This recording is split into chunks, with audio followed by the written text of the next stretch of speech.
Yo mga kasolid ballers, kamusta kayo dyan? Magandang gabi sa inyong lahat. So kasagsagan nga ng pag-edit natin ang laro natin sa Rijeka. Ang dami-dami ko na-receive ng mga to.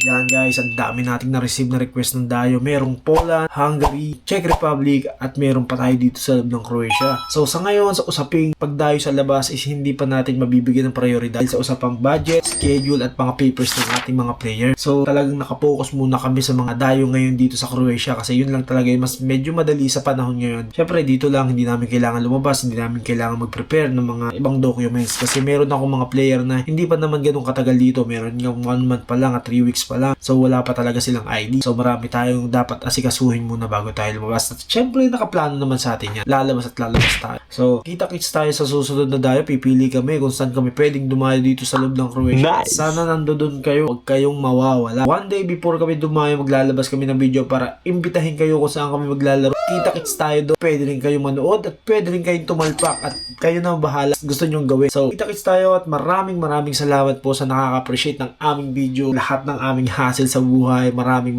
salamat po. Mag-iingat po kayo. God bless po sa inyo at bye-bye.